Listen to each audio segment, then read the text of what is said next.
Quand il sera prêt, ça sera différent. Elle a juste besoin de temps. Je sais qu'au fond, cette personne, elle pourrait tellement changer. Et si parfois on tombait pas amoureuse d'une personne, mais de son potentiel?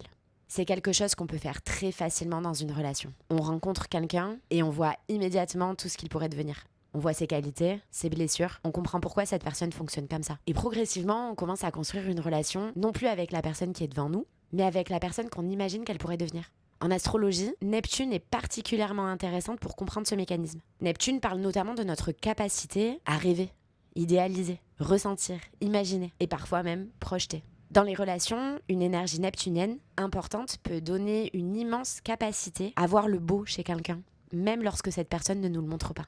Et le problème, c'est évidemment pas de croire en potentiel de quelqu'un. Le problème commence quand ce potentiel devient une raison de rester dans une situation qui, au présent, ne nous convient absolument pas. Aujourd'hui, elle s'engage pas, mais peut-être qu'un jour... Aujourd'hui, elle ne me donne pas du tout ce dont j'ai besoin, mais je sais qu'elle le pourrait. Et finalement, on entretient juste une relation avec un futur hypothétique. C'est pour ça que dans ce genre de moments, j'aime bien me poser une question. Si cette personne restait exactement comme elle est aujourd'hui, est-ce que je choisirais quand même cette relation? Parce qu'on peut aimer profondément quelqu'un et voir énormément de potentiel chez cette personne, sans que cela signifie que cette relation nous convient réellement. Dis-moi dans quel signe et dans quelle maison se trouve Neptune dans ton thème astral, et je te dirai dans quel domaine de vie tu as tendance à idéaliser, rêver ou parfois projeter énormément.